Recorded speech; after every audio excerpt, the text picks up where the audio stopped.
रामविलास पासवान जी ने कहा था उस घर में दीपक जलाऊंगा जहां सदियों से अंधेरा, और उनके पुत्र चिराग पासवान जी उन झोपड़ी में आग लगा रहे हैं। आरक्षण के विरोधी लोगों के गोद में बैठे हैं। देश और बिहार की जनता चिराग बाबू आपको कभी माफ नहीं करेगी। 2025 में आपको सबक सिखाएगी। बिहार और देश का मुद्दा क्या है? एक तरफ नफरतवादी ताकतें हैं, एक तरफ आरक्षण विरोधी ताकतें हैं, दूसरी ओर मोहब्बतवादी लोग हैं, तीसरी ओर जो बाबा साहब का, अंबेडकर साहब का जो आरक्षण है उसके बचाने वाले लोग हैं। खंडवास खत्म हो चुका है और बिहार में खेला होना शुरू हो चुका है। जी हाँ, सबसे बड़ा चौंकाने वाला जो खबर आया था कि सिवान आरजेडी का जो गढ़ है सिवान, वहां पर खुद चिराग पासवान एलजेपी-आर के राष्ट्रीय अध्यक्ष चिराग पासवान पहुंचे और खान ब्रदर्स को सदस्यता ग्रहण करवाई गई है। तो वहीं पर आरजेडी के सुप्रीमो ने इसका जवाब दिया है। बिहार की राजधानी पटना में पशुपति पारस के पास पहुंच चुके हैं। ये एक बड़ी खबर है और इस पर चर्चा करने के लिए आज हमारे साथ उपस्थित हैं आरजेडी के महासचिव सह विधायक रणविजय साहू जी। नमस्कार, मैं हूं फलक सिंह और आप देखना शुरू कर चुके हैं आगाज एक्सप्रेस। तो सीधा जानते हैं इनसे कि जो गढ़ रहा है आरजेडी का सिवान और उसमें इस तरीके का चुनौती, तो आरजेडी क्या तैयार है या थोड़ा सा बौखलाहट है खेलने में? देखिए, राष्ट्रीय जनता दल विचारों असूलों पर चलने वाली पार्टी, यह पार्टी संघर्षों में विश्वास करती है, जनता के जनसेवा में विश्वास करती है, और यह पार्टी कभी भी समझौता नहीं करती है, सुविधा की राजनीति नहीं करती है।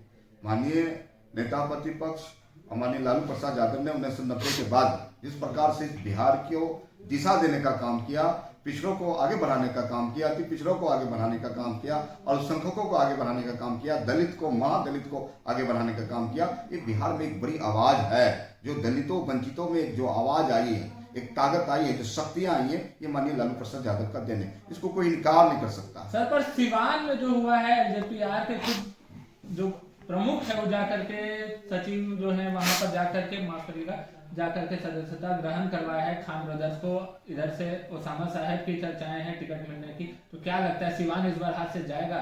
अरे देखिए, तो जनता तय करती है ना। हमारे पास विचारधारा है, हमारे पास मुद्दे हैं, हम मुद्दों की लड़ाई लड़ते हैं। और बिहार और देश का मुद्दा क्या है?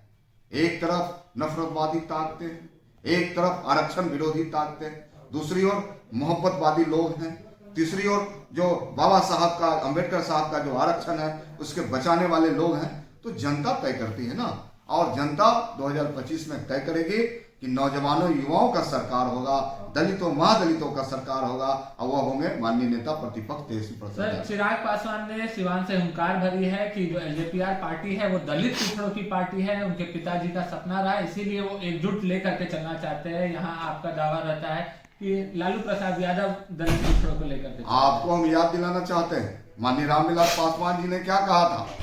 रामविलास पासवान जी ने कहा था उस घर में दीपक जलाऊंगा जहां सदियों से अंधेरा, और उनके पुत्र चिराग पासवान जी उन झोपड़ी में आग लगा रहे हैं। आरक्षण के विरोधी लोगों के गोद में बैठे हैं, सत्ता के करीब बैठे हैं, मंत्री बने हुए हैं। देश और बिहार की जनता चिराग बाबू आपको कभी माफ नहीं करेगी। 2025 में आपको सबक सिखाएगी और ऐसे लालची सत्ताधारी लोगों को बंगाल के खाड़ी में भेजेगी। सर, जाते जाते एक आखिरी सवाल, एक आखिरी लाइन, पशुपति पारस क्या आरजेडी खेलों में दिखने वाले हैं 2025? अब ये देखिए, हमारा राष्ट्रीय जनता दल का एक बड़ा परिवार है, महागठबंधन एक परिवार है। हमारे पार्टी के विचारधारा को कोई व्यक्ति स्वीकार करता है, पार्टी का दरवाजा खुला हुआ है जी।